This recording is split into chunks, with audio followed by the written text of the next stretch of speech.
Phony environmental and conservation groups are now the biggest private landowners in the world. They lobby government to take property away from local populations, only to develop it themselves later. When the U.S. military dumps millions of gallons of nerve gas on the east coast of the U.S., they don't say a word. Thousands of companies are creating transgenic cross-species hybrids, splicing plants, animals, and insects, and releasing the new organisms into the global biosphere, vandalizing the very genetic code of the planet. And large environmental organizations do nothing. The corporate elite of the planet intensified their push for a global taxation system with a year-long build-up to the Live Earth hysteria held on July 7th, 2007 on 7 continents. World leaders announced that saving the Earth was the new organizing principle for humanity and hailed it as the planet's new religion. They claimed that CO2, which plants breathe, was killing the Earth, and that we must reduce the number of children we have to curtail our carbon footprint. Countries across the world marked the day by passing new carbon tax schemes and raising taxes on gasoline, natural gas, and electricity. It is a scientific fact that the sun is the main driver of planetary climate, and the measurements are clear. The sun is becoming hotter, brighter. It has been slowly increasing thermal output in the last 100 years, causing warming not just on Earth, but throughout the solar system. But the scientific facts and even the order of the planets didn't matter to one of the chief organizers of Live Earth, David Mayer de Rothschild, heir to the British arm of the Rothschild fortune, when we spoke to him. When I called Rothschild on the order of the planets, he just laughed, thinking the audience wouldn't get it. He continued to count on the population's ignorance and claimed that the global warming lobby has nothing to do with carbon taxes. I guess he hadn't spoken with his good personal friend, Al Gore.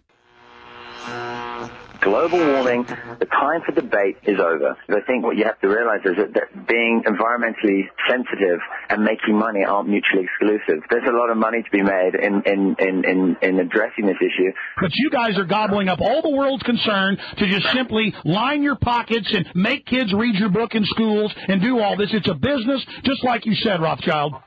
It's not. Do you think I make any money out of this? It's the same thing. It's the same thing your your money-changing ancestors did. They're in Germany, Red Shield, and I'm calling you out, Red Shield. We know it's a scam. A pollution-based tax system, principally CO2. We're causing it mainly, vast majority of it. The consequences are bad and will be catastrophic unless we act. The polar ice caps of Mars are receding at several miles a year, much faster than ours, and that the moons of Saturn and Jupiter are melting. In fact, several of their moons were ice and are now liquid seas. Now, how are SUVs causing that, David Rothschild? That's because those planets are closer to the sun, my friend. No, Jupiter and Saturn are not closer to the sun. Neither is Mars. Yes, sir. I think you'll find, right, that the very simple matter, and what I wanted to say, and this is my final point, forget your taxation theory, because actually it's not taxation. Put a price on the carbon. A tax is the best way. Cap and trade can also do it. If there were a carbon-based tax, would there be a need for an economy-wide cap and trade system? They are not either or. We can do both. I am in favor of both.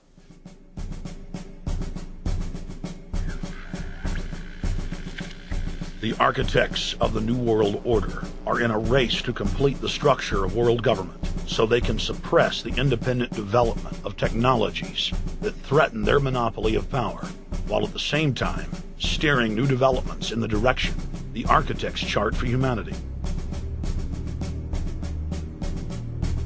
The technocrats call their governing system the final revolution because in the past, empires were enforced militarily. Now enforcement is primarily psychological and economic, and society itself is a construct of the elite who operate outside the controlled paradigm and control the civilization within, just as a child maintains the environment of a fish tank. We are like lab rats, living out our entire existence, never questioning the confines of the cage or the scientists who experiment on us. New World Order engineers have hijacked human destiny. Its controllers have closely studied human behavior for more than 100 years and are now steering us with expert control, using our primitive drives and desires as levers. They have developed their mind control systems to the point of being able to control the average unconscious person like a car.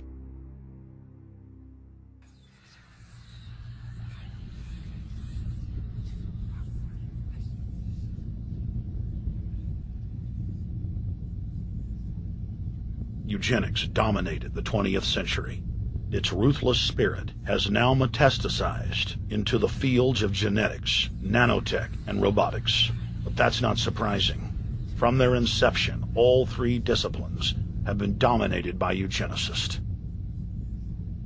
The billionaire founder of Sun Microsystems, Bill Joy, courageously went public in 2000 to warn of a cancerous consensus among the technocratic elite that at best humanity would be completely enslaved by the year 2030, and at worst, mass extermination of everyone but the elite would take place.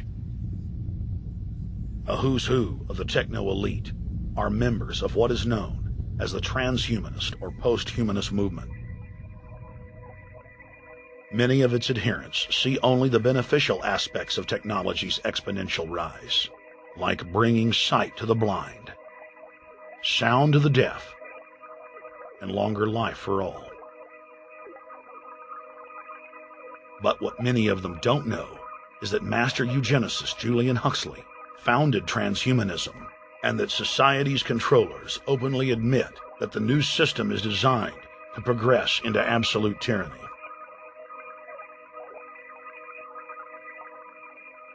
Leading transhumanist Ray Kurzweil boasts that technological advancements will allow those that can afford it to live forever, but admits that most won't be able to keep up with the new master race.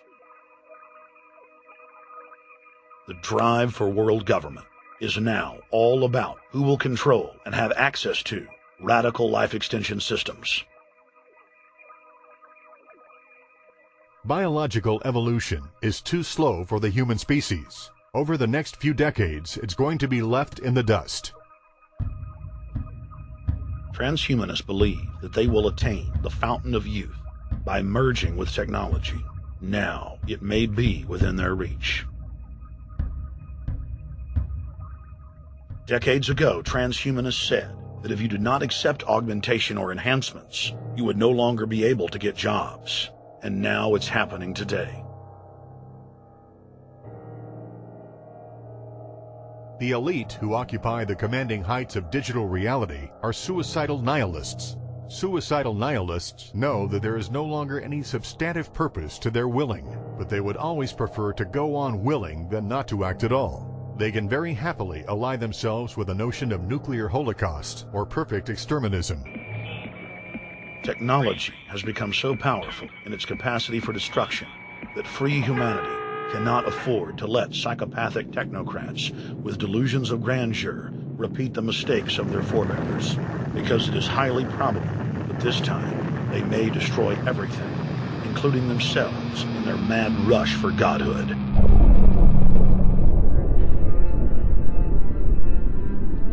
In this film, we have chronicled the Overlord's bloody orgy of experimentation, which already claimed the lives of more than 150 million people in the 20th century.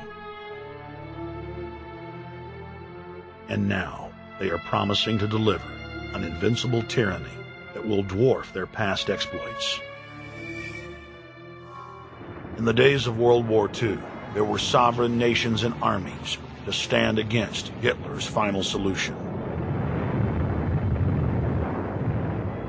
Once world government is in place, no one will be able to stop the New World Order's plans for global population reduction. For those immune to psychological programming, hundreds of FEMA camps have already been built throughout the United States. In their quest for population reduction, no method is off the table. These dark builders intend to release